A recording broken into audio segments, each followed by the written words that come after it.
Muito bem, muito bem. Como é bom estarmos juntos mais uma vez e com protagonistas. Esse projeto tem a intenção de falar, de conversar com jovens que são protagonistas da sua própria vida e mais, promovem também o protagonismo a outros jovens. E hoje nós vamos conversar com o Davi. Não foi nada combinado, mas estamos aí juntos de vermelho, né? Não há nenhuma mensagem subliminar, não é, Davi? Foi só uma feliz coincidência. O suco também. O Davi, ele é jovem, estudante de Direito do Unisal de Lorena e também coordena, né, a Pastoral da Juventude Estudantil a nível nacional. E é com ele que nós vamos conversar um pouquinho nessa lanchonete chamado Protagonistas. Nós vamos sentar e nós vamos bater um papo, né, Davi? No final a gente pede a conta. Conta um pouquinho para nós do teu trabalho.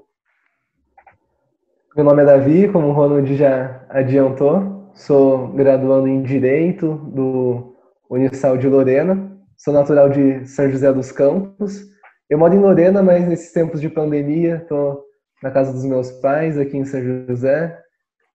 Tenho meu trabalho também com a Pastoral da Juventude Estudantil, com o Ronald também já adiantou em nível nacional. E faço outros trabalhos também. Atuo na minha paróquia aqui em São José dos Campos, Paróquia Sagrada Família. Também tenho os projetos de pesquisa, incluindo alguns que o Ronald está envolvido. E algumas outras coisas que acho que a gente conversando aqui vamos me conhecendo melhor. Ô, Davi, conta para mim aqui, partilha um pouco para nós a importância de se fazer pastoral na escola, por exemplo. Pastoral da juventude. Primeiro que fazer pastoral da juventude, ser pastoral da juventude é um projeto de vida, né? Mas ser pastoral da juventude dentro da escola, como é que é isso? Sem dúvida é um projeto de vida e acaba tendo um desafio a mais ou um quê a mais quando entra nesse espaço que é a escola, que tem já uma devida importância pelo que a escola representa, né? Um espaço formativo que não todos, mas grande parte dos jovens estão passando ali. E também ser pastoral na escola é mais do que isso, é auxiliar nesse processo de formação. Então, nesse espaço também de convivência, nesse espaço que não seja apenas o conteúdo, mas também dar um sentido a mais, trabalhar isso com os jovens dentro da escola, um ambiente onde muitos acabam passando mais tempo até do que na própria casa, assim, no ensino médio. Veja, a pastoral da juventude estudantil, a pastoral da juventude em si, a pastoral da juventude do meio popular, são todas pastorais voltadas à igreja, né? E da igreja. Agora, como é que é essa relação, por exemplo, num mundo tão secularizado como o nosso, como é que nós falamos de pastoral dentro de uma escola secular, por exemplo? Às vezes, não vou negar, a gente encontra alguns empecilhos, algumas barreiras, mas que não necessariamente também impedem esse trabalho. Algumas escolas têm diretores, diretoras que também às vezes não aceitam e conseguem acabar barrando, mas algumas outras alternativas, algumas outras saídas, digamos assim, acabam surgindo. Tem um exemplo, posso falar da PJE de Minas, uma região onde eles não conseguiram esse espaço nessas escolas, onde que não tinha essa abertura, mas o que aconteceu? Os estudantes começaram a se reunir fora da escola. Esses estudantes, então, fizeram uma pastoral estudantil fora do ambiente escolar. Então, quando a gente diz pastoral da juventude estudantil, ela não necessariamente se restringe à escola física ali, mas todo esse ambiente, todo esse contexto também. E a pastoral da juventude estudantil, ela forma em que sentido, Davi? Porque eu vim, né? Então, eu vim da pastoral da juventude, né? E essa pastoral da juventude, ela está situada, pelo menos aqui eu vim, dentro de um ambiente eclesial, a igreja, a paróquia, né? E de lá nós tínhamos vários movimentos, várias ações, né? Tínhamos retiros, tínhamos as ações de visita aos pobres, as próprias ações sociais, né? de construção das casas, de visita aos doentes, de formação e educação à fé dos outros jovens.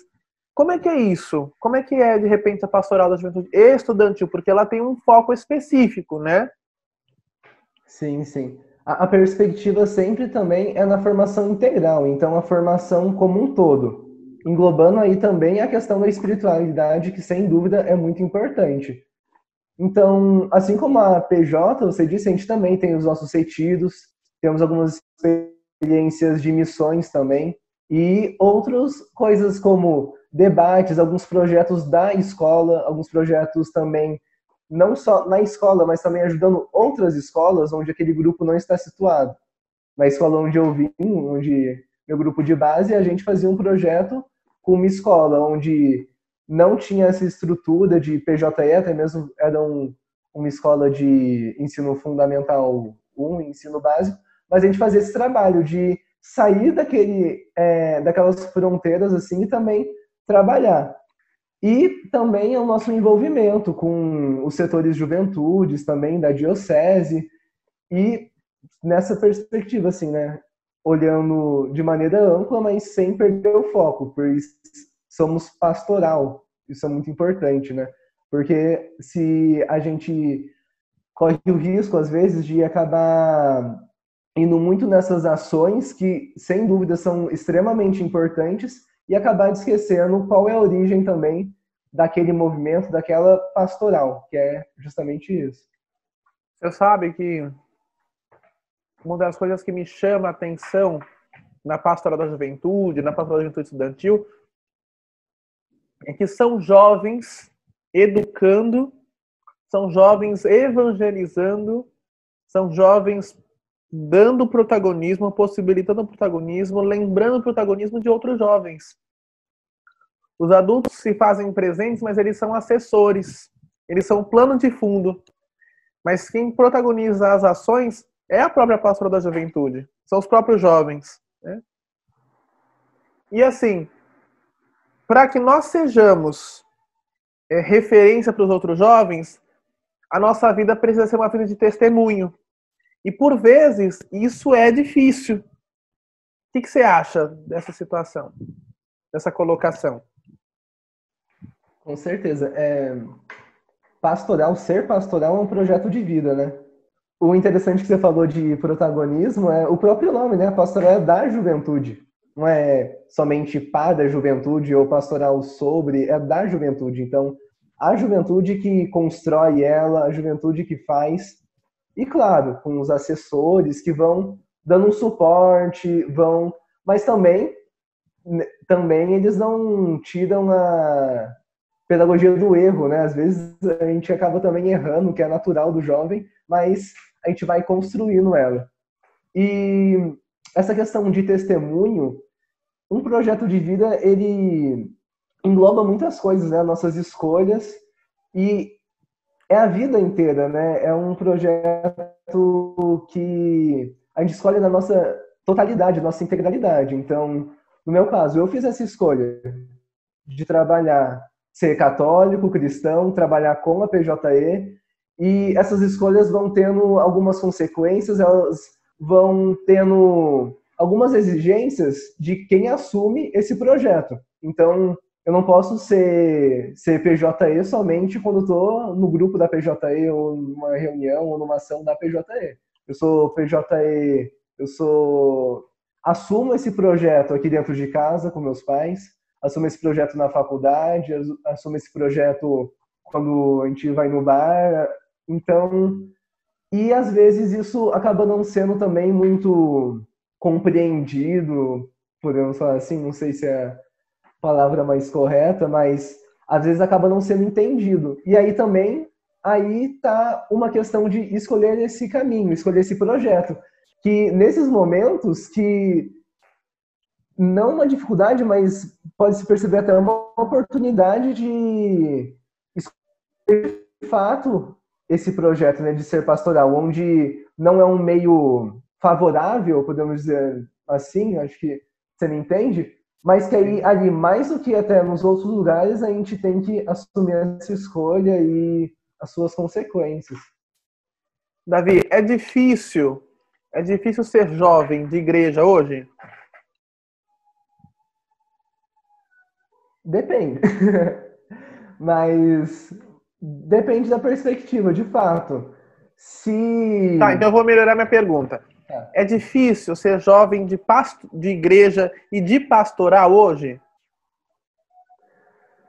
Então, é difícil se você entende que vão acontecer, né, nesse percurso barreiras, vão acontecer algumas dificuldades, mas se você tem um horizonte, né, sabe o seu propósito, sabe onde você quer chegar e tudo isso fez você assumir aquilo, eu diria que não é difícil. Não vou mentir que também são mil alegrias, a gente não tem dificuldades, né? Mas é uma escolha feliz, podemos dizer assim, é uma escolha que você faz, você assume e vai seguindo. Poderia perguntar para você, né? É difícil ser religioso? Você pode falar mil e uma dificuldades que aparecem, mas você tem um horizonte além. Posso estar errado, né? Me corrija. Mas você olha ali além, então tudo aquilo vai ajudando a dar sentido, aquilo vai dando a motivação. E no caso, ser cristão, ser igreja e ser pastoral, isso aí constrói um sentido que é maior do que essas dificuldades que vão aparecendo. Então, a pergunta é difícil? Sim e não, nesse sentido. Sim, porque aparecem dificuldades, e não porque com certeza vale a pena, é uma escolha que se faz e recomendo. Você falava assim, é difícil ser religioso? Virei o jogo agora, fazer uma pergunta para você. Eu gostei da pergunta. Na realidade, é até difícil de responder a pergunta. Sabe por quê? Ser religioso e ser salesiano é difícil. Não é fácil. Sabe por quê?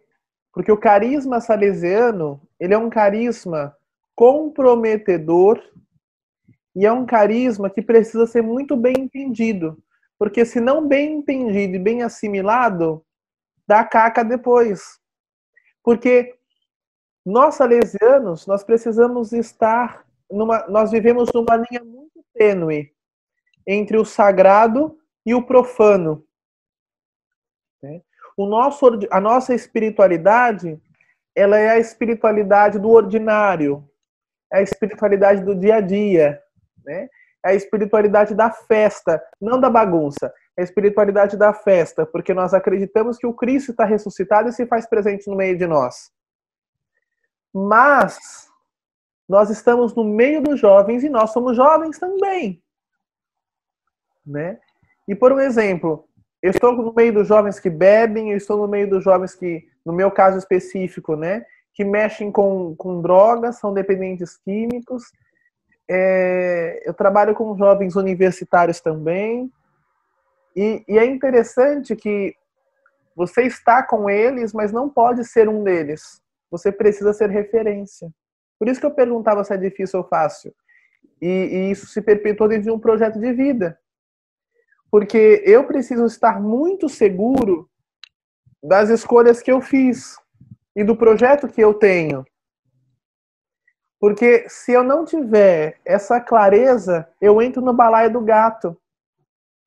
E aquilo que é projeto para mim e é motivação maior, que é o Cristo Jesus, porque é seguir o Cristo com os pés e as mãos de Dom Bosco, sendo salesiano, né?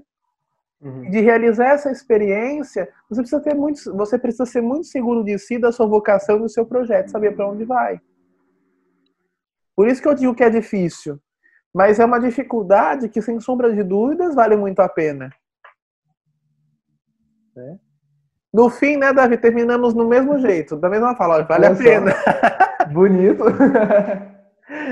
Achei interessante que você falou agora, né, de estar no meio, mas não ser um. É que a gente até fala na rádio, né, com os jovens, para os jovens. Então, jamais está distante, né, mas está no meio também, mas também está ali a serviço, né, está ali para. que, se não, como você disse, acaba caindo na bagunça, você acaba perdendo ali o objetivo, acaba perdendo o porquê você está ali, qual que é a sua missão também.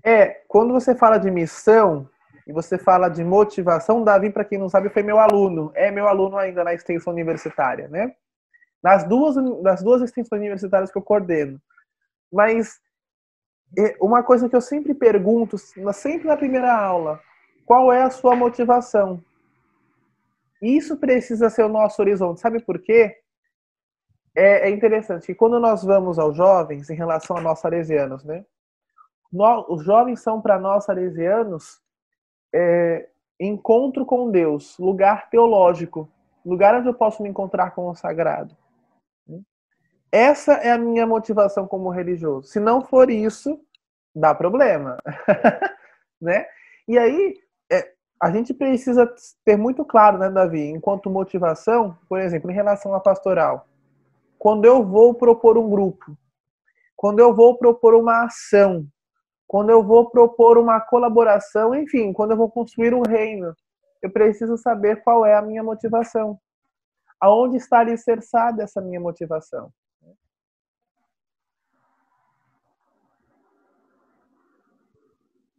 Davi morreu, acho que não chegou lá a minha fala, né? Oi, travou. Travou um pouquinho. Travou. Geralmente a vida trava também de vez em quando, né, Davi?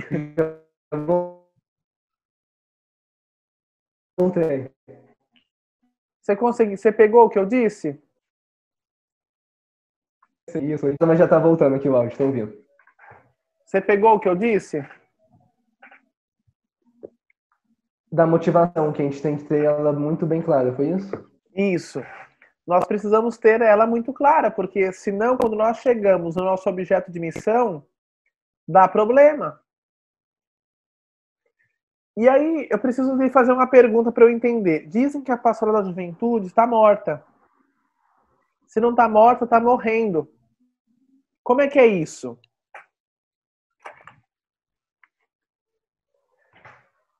Tem uma frase de um autor que gostamos muito, que quando perguntam, no caso da teologia da libertação, perguntam o que sobrou dela, e ele diz, né, Deus e os pobres. Se alguém diz assim, a pastoral da juventude, as pastorais da juventude estão mortas, o que tem dela? Deus, os pobres e, sem dúvida, também a juventude, né? Essa juventude também, ainda falando dessa analogia, perguntando da pastoral se ela está morta, a juventude é cheia de vida, geralmente. A gente, claro que são juventudes, né? Com suas diversas expressões, seus diversos contextos, mas a juventude ela tem uma energia, ela tem uma sede, e isso também ajuda a mover. Claro que não é a única razão, como a gente estava falando da motivação. Qual a motivação da pastoral? Ela é, antes de tudo, pastoral. Mas tem o P, né, a pastoral, esse J, ele dá uma diferença. O modo de ser pastoral, a gente tem a pastoral familiar, por exemplo. É pastoral, mas é um outro jeito de ser, diferente da pastoral da juventude, desde o modo que ela se constitui, até no jeito que a pastoral da juventude, as pastorais da juventude, elas vão agir, elas vão pensar. E você ia falar.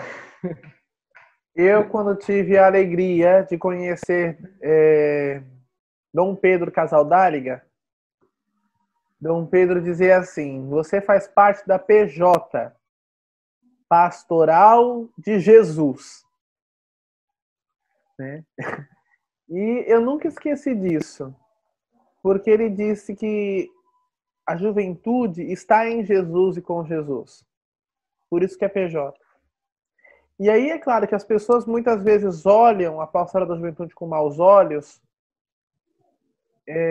pelo sentido que ela traz e, claro, também pelas incoerências de alguns membros. Isso a gente não pode deixar de falar. Né? Mas, todavia, porém, portanto, porquanto, não podemos também deixar de lembrar as inúmeras positividades, os inúmeros feitos que a pastoral realiza e o quanto ela faz bem na vida de muitos jovens. né? O quanto ela devolve, ela lembra que o jovem é protagonista da sua vida. E como ela também tem a sua própria metodologia, que é adotada por organismos sérios da igreja, ver, julgar, agir e celebrar, né? Como ela tem uma metodologia interessantíssima no acompanhamento dos jovens, e no último programa Protagonismo, no último projeto, eu falava justamente isso, que o momento de juventude, e eu falo isso porque eu sou jovem, é um momento sério de questionamentos. É um momento sério de busca de respostas e encontro de algumas respostas, né? E a pastoral da juventude, quando ela propõe o ver, o julgar, o agir e depois o celebrar, ela vai de encontro com um projeto eficaz de acompanhamento, não só da fé, mas da vida. Porque essa é uma metodologia que você aplica no seu cotidiano, na sua vida, né?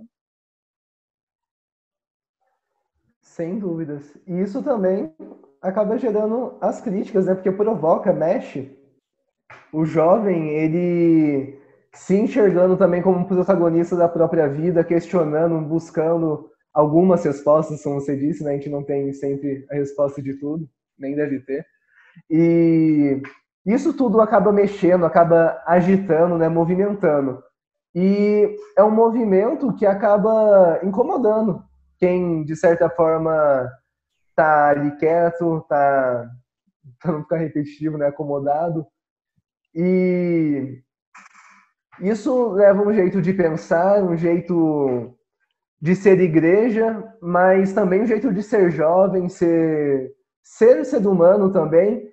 E pode ter certeza, né? Quem passa pela PJ, pela PJE, PJLP, PJR, quem passa pelas pastorais da juventude, eu não vou falar todos, mas assim, grande maioria leva isso para a vida inteira, né? Depois vai se enganjar, talvez, com as outras pastorais, com outros movimentos, mas acaba marcando aquela fase que é tão importante da vida do ser humano, né? A juventude, e ajuda também a construir, a solidificar alguns valores, até mesmo esses questionamentos que se levantam, vai estar num ambiente propício para isso e que vai estar desenvolvendo isso de uma maneira muito boa.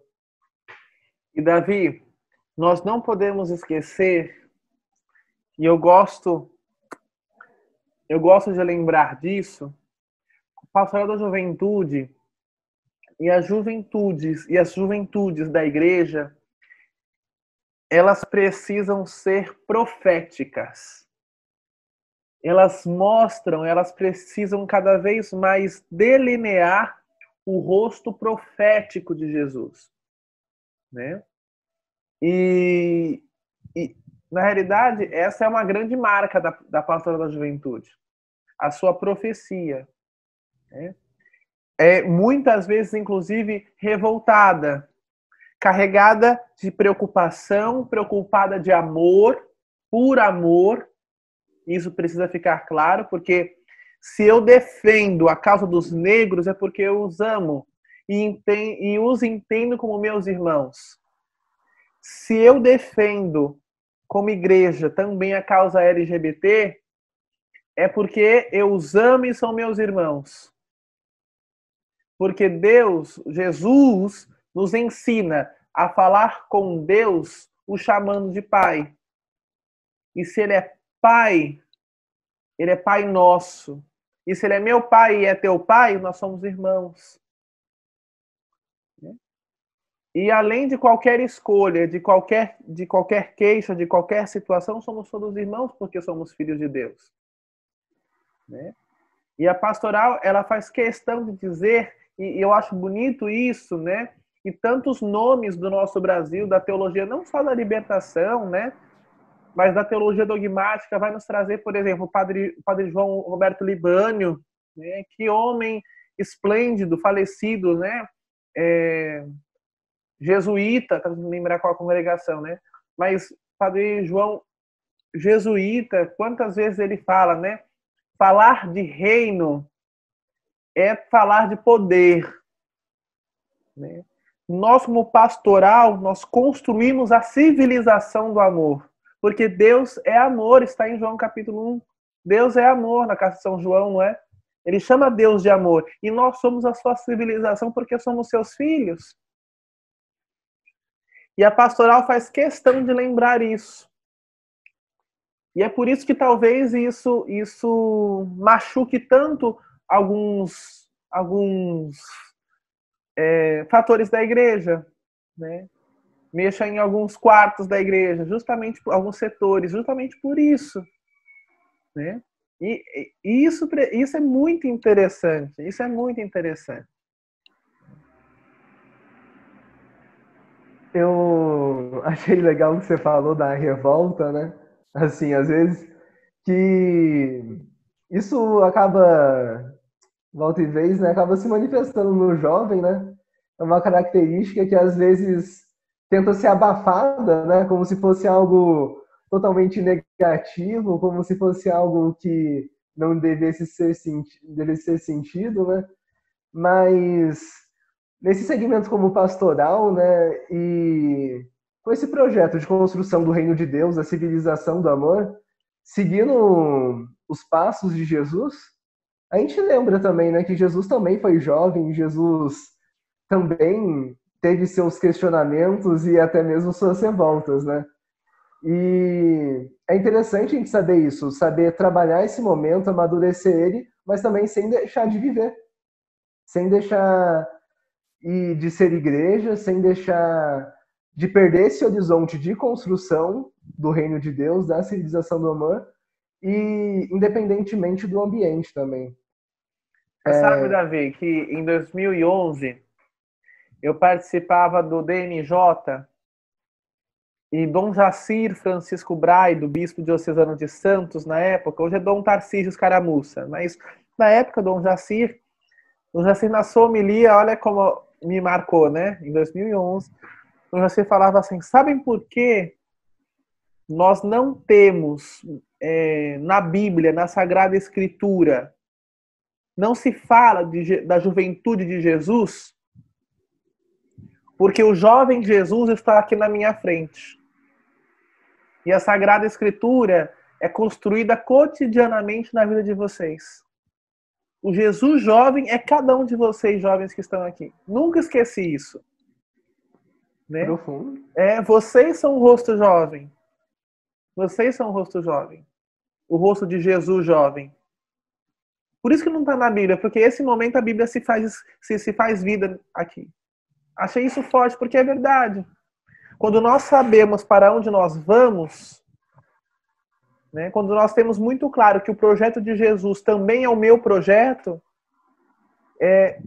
a própria vida jovem de Jesus se faz por meio da minha. Se faz por meio da minha. E eu preciso lembrar do nosso querido profeta, catequista, Padre Zezinho, né? Naquela música Galileu lá, nem sei o nome da música direito, mas ele diz assim, que Jesus, ele morre porque ele mexe na posição de privilegiados. Né? E Santa Catarina de Sena vai dizer, se for da vontade de Deus, que os jovens toquem fogo no mundo. A vida dos jovens precisa ser uma vida de profecia. Oxalá que seja a profecia do reino, não é? Amém. Foi uma oração, acho que a nossa conversa. Olha, né? Com certeza. Né?